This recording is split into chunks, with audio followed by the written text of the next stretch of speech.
Hello everyone, this is Dipanjali and I welcome you all on my YouTube channel Study Time India। बच्चों previously हम लोगों ने animal tissue start किया था जिसमें कि हमने फर्स्ट को कवर कर लिया एपिथेलियल टिश्यू। आई होप समझ में आया होगा। कोई कन्फ्यूज़न हो तो कमेंट बॉक्स में लिखिएगा। और इस चैप्टर के जितने भी टॉपिक्स अब तक हम क्लियर कर चुके हैं उनकी एक सेपरेट प्लेलिस्ट है, आप वहाँ से उन सारे टॉपिक्स को क्लियर कर सकते हैं। आज का हमारा टॉपिक रहने वाला है मसल टिश्यू या मस्कुलर टिश्यू। तो शुरू करते हैं आज की क्लास। अब ये जो टिश्यूज़ हैं तो सेल से मिलकर बने हैं, यानी कि टिश्यू क्या होता है? Group of cell. तो इसमें किस तरह की सेल होती हैं? तो इसमें होती है कॉन्ट्रैक्टाइल सेल्स, तो जो मिलकर कॉन्ट्रैक्टाइल टिश्यू बनाती हैं। तो मसल टिश्यू जो होते हैं ना, वो एक तरह की कॉन्ट्रैक्टाइल टिश्यूज से, कॉन्ट्रैक्टाइल प्रोटीन से मिलकर बने होते हैं, जो कि इलोंगेटेड होती हैं, लंबी सी होंगी, लार्ज होती हैं साइज़ में। जब लंबी हैं, लार्ज है साइज़ में, तो फाइब्रस की, यानी जो फाइबर धागे होते हैं ना, उनकी तरह दिखते हैं, इसलिए हम इनको मसल फाइबर भी बोल सकते हैं। ठीक है। कॉन्ट्रैक्टाइल मतलब होता है सिकुड़ना, फैलना वाली, सिकुड़ना बेसिकली। तो जो सिकुड़ने वाली प्रोटीन होती है, प्रोटीन ऐसी कैपेबिलिटी रखे जो सिकुड़ सके, तभी तो हम मूवमेंट कर पाएंगे। तो कॉन्ट्रैक्टाइल टिश्यू से मिलकर बने होते हैं, इलोंगेटेड होते हैं, लार्ज है साइज में, that is why we are also saying them muscle fibre. जो हमारी बॉडी में इंटरनल पार्ट हो, इंटरनल ऑर्गन हो या एक्सटर्नल ऑर्गन हो, तो उनकी मूवमेंट में ये मसल टिश्यू ये इन्वॉल्व होते हैं। इंटरनल ऑर्गन की बात करें, जैसे कि एलिमेंट्री कैनाल है, हमारी माउथ से शुरू हो जाती है, एनस तक होती है। बीच में बहुत सारे ऑर्गन आएंगे, जैसे कि स्टमक भी होगा, ईसोफेगस जिसे फूड पाइप कहते हैं वो भी होगा, हमारी जो स्मॉल इंटेस्टाइन है, लार्ज इंटेस्टाइन है, वो सब ये पार्ट आ जाते हैं इंटरनल ऑर्गन में। तो इन सब में ना ये प्रेजेंट होते हैं मसल टिश्यू, इंटरनल ऑर्गन। ठीक है, मूवमेंट करता है ना, खाना हम खाते हैं तो वो कैसे मूवमेंट करता हुआ एक पार्ट से दूसरी पार्ट तक जाता है ना? तो वो मसल्स टिश्यू की वजह से होता है। साथ ही साथ हमारा हार्ट बीट करता है ना, तो वो किसकी वजह से? उसमें क्या होता है? मसल टिश्यू होते हैं, कॉन्ट्रैक्टाइल टिश्यू होते हैं, जिसकी वजह से वो मूवमेंट शो करते हैं। तो मूवमेंट चाहे एक्सटर्नल ऑर्गन की हो, जैसे कुछ पकड़ना हुआ, चलना फिरना हुआ, या फिर इंटरनल ऑर्गन की होती मसल टिश्यूज़ की वजह से है, मस्कुलर टिश्यूज़ की वजह से होते हैं। और बेसिकली इनमें कॉन्ट्रैक्टाइल प्रोटीन प्रेजेंट रहती है। अब बात कर लेते हैं इनके टाइप्स की।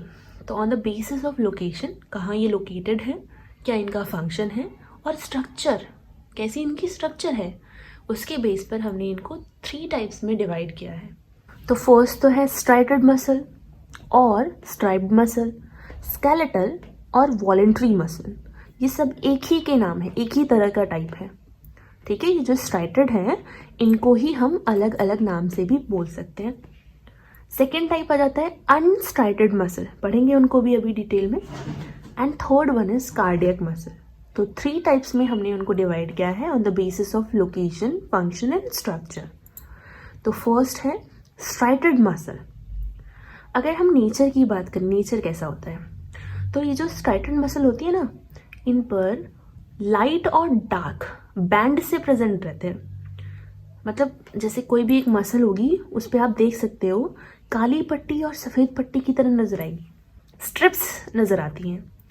इन्हीं स्ट्रिप्स की वजह से हम इनको स्ट्राइप्ड मसल भी बोलते हैं। दूसरा नाम हमने दिया है ना, वो लाइट और डार्क जो बैंड प्रेजेंट है, जो स्ट्रिप्स प्रेजेंट है, उनकी वजह से इसका नाम ये स्ट्राइप्ड मसल है। सेकेंडली अटैच होती हैं ये डायरेक्टली बोन से। हमारी जो हड्डियां होती हैं बेसिकली मूवमेंट वही शो करती हैं, बड़ी वाली, जो कि ऑब्जर्व हम कर सकते हैं। तो हड्डियों से डायरेक्टली कनेक्टेड होती हैं ये मसल, स्ट्राइटेड मसल। ठीक है, जब ये डायरेक्टली हड्डियों से, हमारी बोन से कनेक्टेड है, इसीलिए हम उनको स्केलेटल मसल कह रहे हैं। हमारा जो स्केलेटल सिस्टम है उसमें बेसिकली क्या पढ़ते हैं हम? बोन्स के बारे में पढ़ते हैं ना, और उन्हीं बोन से कनेक्टेड है ये स्ट्राइटेड मसल। तो इनका दूसरा नाम इस वजह से पड़ा skeletal muscle, attach to bone, responsible for body movement. Basically हम जब चल रहे हैं तो बॉडी में जो बोन है हमारी, वो एक जगह से दूसरी जगह मूवमेंट करती है, एक जगह से दूसरी जगह जाती हैं। ठीक है, कुछ उठाना हुआ, ठीक है। कुछ बोलना हुआ तो हमारी जो जॉ मसल है, हमारी जो जॉ है वो बोन हिलेगी, उससे कनेक्टेड जितनी भी मसल है वो हिलेंगी, तो बॉडी मूवमेंट में काम करती हैं। और थर्ड नाम जो पड़ा है इनका वॉलेंट्री, वो किस वजह से पड़ा है? ये मसल हमारी विल के अकॉर्डिंग काम करती हैं। हम जब चाहते हैं तब काम करती हैं, जब नहीं चाहते हैं तब काम नहीं करती हैं। तो work according to our will, हमारी इच्छा के अनुसार काम करती हैं। That is why we are calling them voluntary muscle. ठीक है, यानी कि जब भी हम चाहेंगे, जैसे कि अगर हमें चलना है तो वहाँ पर स्ट्राइटेड मसल ही हेल्पफुल होगी। ठीक है, हमें कुछ उठाना है, सोना है, जागना है, मतलब जो भी हमारे बॉडी पार्ट इन्वॉल्व है ना हमारी इच्छाओं के अनुसार, तो उसमें होता है ये। ठीक है, अगर हम स्ट्रक्चर देखेंगे तो लॉन्ग इलोंगेटेड है, ये सिलेंड्रिकल होती है। देखो यहाँ पर आपको स्ट्रक्चर दिखाई दे रही है। अनब्रांच्ड है, ब्रांच में नहीं होती है, अनब्रांच्ड होती है। और तो और इनमें एक न्यूक्लियस नहीं, भाई सेल है तो न्यूक्लियस भी प्रेजेंट होगा, लेकिन इनमें एक नहीं बल्कि बहुत सारे न्यूक्लियस प्रेजेंट रहते हैं, यानी मल्टी न्यूक्लिएटेड होती हैं। ठीक है, मल्टी न्यूक्लिएटेड है, ये इनकी स्ट्रक्चर है। ये एक सेल का स्ट्रक्चर दिखाया गया है। तो ऐसे ही बहुत सारी सेल होंगी तो टिश्यूज बन जाएंगे। अब देखो, जैसे सेल होती है तो सेल में बाहर वाली मेम्ब्रेन होती है, उसको क्या बोलते हैं? प्लाज्मा मेम्ब्रेन होगी, सेल मेम्ब्रेन होगी। ठीक है, और जो अंदर उसमें लिक्विड भरा है साइटोप्लाज्म बोलते हैं। फिर न्यूक्लियस होता है। तो स्पेसिफिकली इनके लिए, मसल सेल के लिए अलग से नाम है, एक स्पेसिफिक नेम है।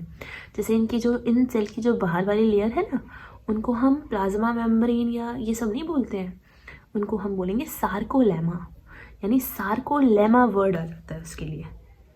ठीक है, और ये तो हो गई मेम्ब्रेन बाहर वाली।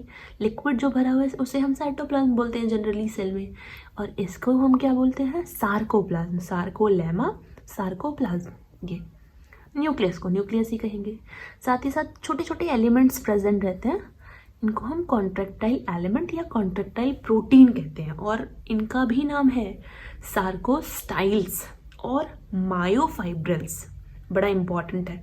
सार्कोस्टाइल और मायोफाइब्रिल ये हैं एलिमेंट जो इसमें प्रेजेंट रहते हैं। दो तरह के हैं बेसिकली, एक एक्टिन और एक मायोसिन। ये कांटेक्ट में आते हैं, ठीक है, तब मूवमेंट शो होती है। कांटेक्ट में नहीं आते हैं तब मूवमेंट शो नहीं होती है। ठीक है, यानी कि ये पूरा ओवरऑल फंक्शन करते हैं किसी भी तरह की मूवमेंट को शो करने में। सेल के अंदर प्रेजेंट हैं एलिमेंट, कॉन्ट्रैक्टाइल एलिमेंट, जिनको हम सार्कोस्टाइल्स बोल रहे हैं या मायोफाइब्रिल बोल रहे हैं।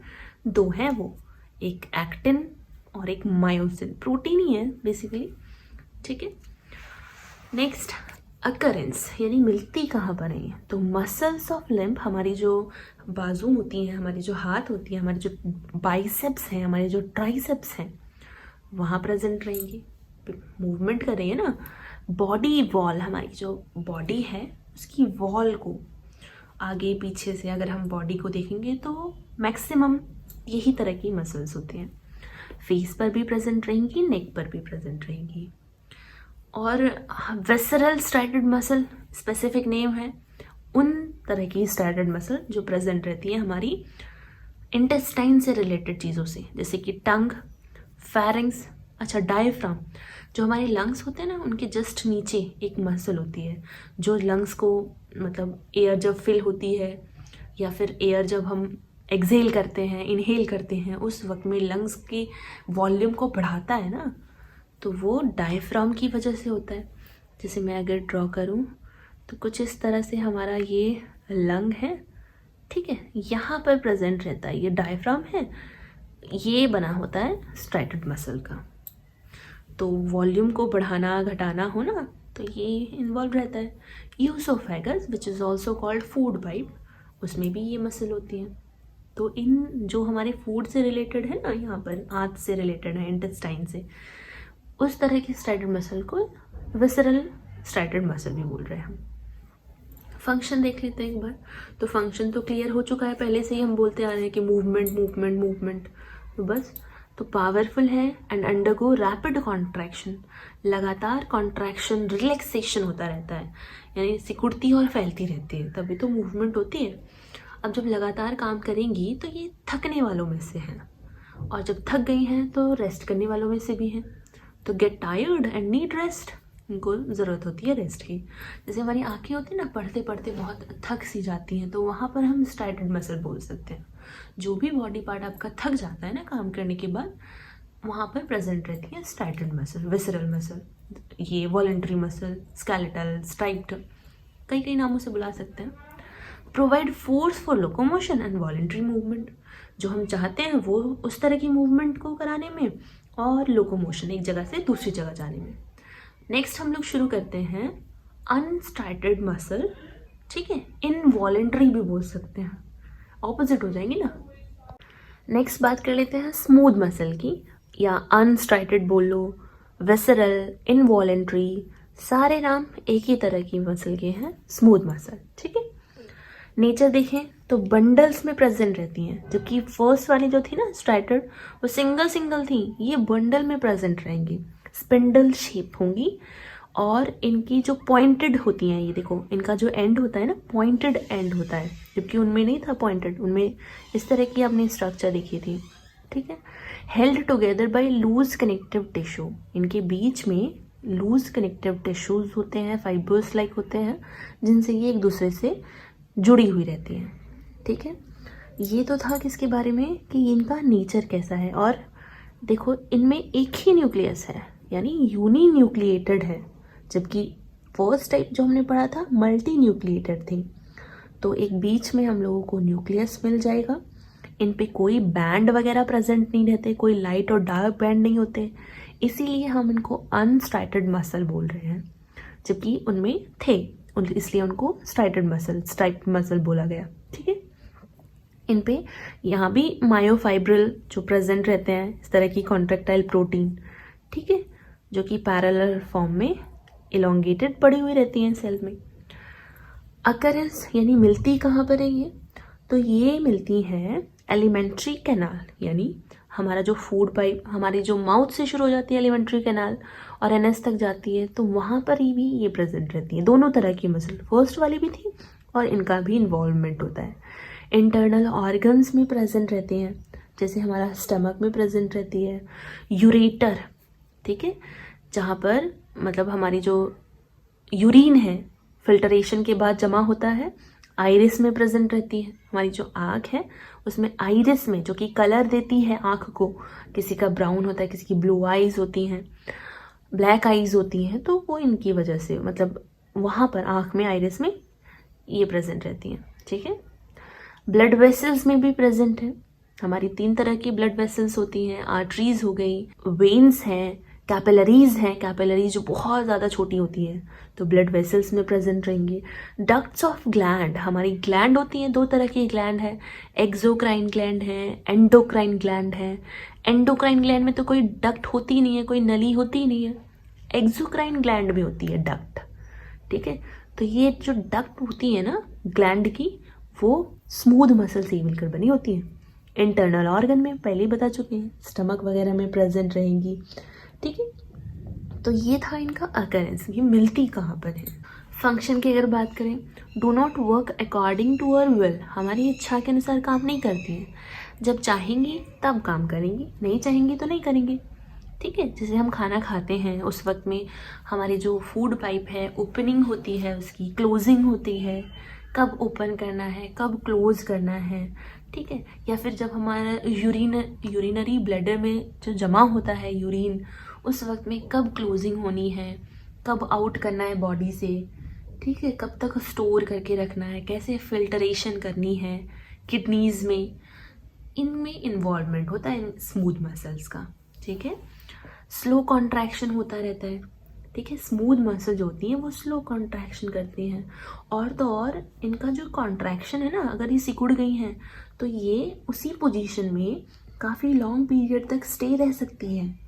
और इस तरह की जो मूवमेंट होती है ना कि कॉन्ट्रैक्शन करना, थोड़ा सा टाइम उसमें रहना, वेव फॉर्म में मूव, तो उसको हम पेरिस्टाल्टिक मूवमेंट कहते हैं। जब हम खाना खाते हैं, ठीक है, ये जैसे फूड पाइप है, ये है हमारा टुकड़ा जो हमने खाना खाया हुआ है, तो देखो ये यहाँ पर पहुँचेगा, फिर यहाँ पहुँचेगा, तो ये वेव फॉर्म में नहीं हो जा रहा है, इस तरह से वेव फॉर्म में जो मूवमेंट हो रही है, तो वो किसकी वजह से हो रही है? स्मूथ मसल्स है हमारी। तो ईसोफेगस फूड पाइप में स्मूथ मसल्स प्रेजेंट रहती हैं, कॉन्ट्रैक्शन काफ़ी टाइम तक ये झेल सकती हैं और उसी पोजीशन में रह सकती हैं। तो वेव फॉर्म में कॉन्ट्रैक्शन होता है, पेरिस्टाल्टिक मूवमेंट करती हैं।